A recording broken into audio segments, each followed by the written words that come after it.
तो कल ये जो प्राकृतिक आपदाएं होती हैं, जैसे आंधी तूफान आ गए, बारिश वगैरह होगी, बारिश की वजह से स्पार्किंग होगा, कहीं ट्रांसफार्मर में दिक्कत हो जाती है, या जगह जगह जो पोल टूटे हुए हैं, कई जगह पेड़ टूट के तारों के ऊपर गिर गए, या केबल जो डैमेज हो गई हैं। तो जो अभी भाटी साहब ने बताया कि यहाँ मैन पावर की थोड़ी शॉर्टेज है, और मैन पावर की शॉर्टेज होने के बावजूद भी हमारे कर्मचारी आंधी तूफान के साथ ही घरों से निकल के अपना ड्यूटी पे लग गए थे, और हमारा मैक्सिमम एफर्ट रहता है कि लाइन को जल्दी से जल्दी चालू कराया जाए। तो कर्मचारी पूरी निष्ठा से लगे हुए हैं, और जितना जल्दी हो सके उतना जल्दी लाइनों को चालू करवाया जाएगा। तो पब्लिक से हमारी अपील है कि थोड़ा हमारा सहयोग करें, और जितना जल्दी हो सके हम लाइन को जल्दी जल्दी चालू करवाएं। देखिए, जैसे कि कल रात को अंधड़ तूफान आया है, इसमें बिजली का कर्मचारी कभी भी किसी भी प्रकार की प्राकृतिक जो आपदा होती है ना, दुनिया तो अपने घरों में दुबकती है, और बिजली का कर्मचारी बाहर निकलता है ताकि लोगों को घरों में सुचारू रूप से बिजली को कामयाब रखा जा सके। और रात में अचानक से अंधड़ तूफान आया, इसमें काफ़ी तरह से हमारे पोलों का नुकसान हुआ है, काफ़ी जगह ट्रांसफार्मरों का भी नुकसान हुआ है। और हम पब्लिक से ये अनुरोध करते हैं कि हमारे कर्मचारियों का साथ दे, और हमारे कर्मचारियों से भी हम ये अपील करते हैं कि वो अपना पूरी टोटली सेफ्टी किट लगा करके ना और पोलों पर चढ़ करके काम करें, जनता का सहयोग की अपील करें। हम लोगों से ये दुआएं करते हैं, जल्दी से जल्दी हम कार्रवाई करके ना बिजली को चालू करने की काम करेंगे, बशर्ते जनता हमारा सहयोग करे, और हम जनता को जल्दी से जल्दी ये सुविधा मुहैया करवाएं। देखिए, रेगुलर कर्मचारी कम होने के कारण हमें दिखते हैं कि डीसी रेट का कर्मचारी हमारे पास बहुत ज़्यादा है। डीसी रेट का कर्मचारी को सुविधाएं ज़्यादातर उतनी सुविधाएं नहीं हैं जो रेगुलर को होती हैं।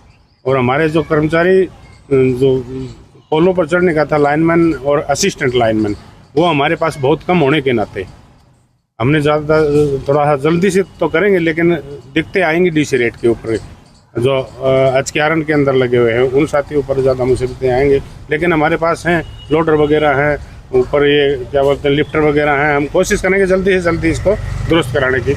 इस प्रकार की कोई बात नहीं है कि हम डिले करें।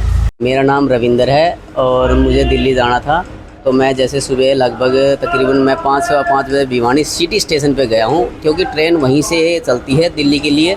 पहली ट्रेन वहाँ से ज़्यादातर लगभग अच्छी रहती है जाने के लिए।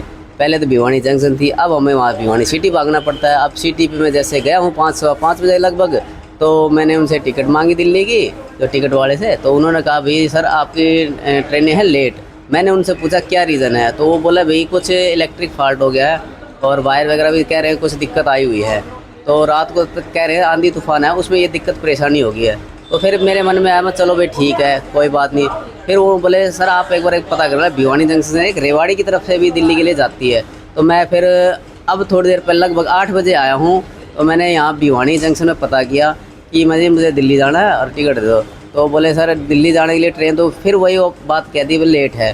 तो मैंने पूछा क्या कारण, उन्होंने कहा कि भई ये मौसम के कारण कुछ इलेक्ट्रिक फॉल्ट चल रहा है, इसके कारण से ट्रेनें लेट है। किस तरह से जुड़ रहे हैं इलेक्ट्रिक फॉल्ट आ रहा है, क्या कारण है इलेक्ट्रिक फॉल्ट? भाई कह रहे हैं भाई इसमें आंधी तूफान आया है, उसमें बारिश वगैरह भी है, कुछ शॉर्ट सर्किट हुआ है, इसके कारण से ये बाधित हुई है। तो कौन कौन से रूट इनमें बाधित हुए हैं जो जानकारी? देखो जी, मैं भिवानी सिटी गया हूँ, वो दिल्ली के लिए जाती है उधर से गाड़ियाँ। फिर मैं भिवानी जंक्शन पे आया हूँ, तो इधर से रेवाड़ी से होते हुए दिल्ली जाती है, तो ये भी रूट बाधित है, ये भी बाधित है। और तीसरा मैंने सोचा मैं हिसार से कोई जाते हैं, लेकिन बोले हिसार की तरफ से कोई ट्रेन नहीं जाती है, बोले इधर से भी अभी ट्रेनें बंद हैं। कल आंधी तूफान में काफ़ी नुकसान हुआ है, कई ट्रांसफार्मर गिरे हुए हैं, पोल 33 के भी लाइनें हमारी बंद हैं। उसको रिस्टोरेशन के लिए आदमी लगे हुए हैं, कॉन्ट्रैक्टर्स हमने हायर कर रखे हैं, वो लगा रखे हैं, और जल्दी हम उसको रिस्टोर करवा लेंगे। और साथ के साथ 11 kV पे भी जहाँ पोल टूटे हुए हैं उस पर भी लगा रखे हैं। पहली जो प्राथमिकता है वो STP और बूस्टर चलाने की, उसके बाद शहर का एरिया, फिर जो गांव के सप्लाई डिस्टर्ब, फिर उसके बाद और उसके एट लास्ट जो ट्यूबवेल वाला एरिया है उसको रिस्टोर करेंगे। तो विभिन्न जगहों पर देखा गया है कई पोल्स पर अभी भी पड़े हैं, तो कब तक लगता है कि जो पूरे जिले की बिजली आपूर्ति बहाल हो जाएगी? हम ऑलमोस्ट इसको शाम तक कंप्लीट चालू कर पाएंगे। इसमें यही है, सबको पता है आंधी तूफान आया तो पोल टूटे हुए हैं, पेड़ गिरे हुए हैं।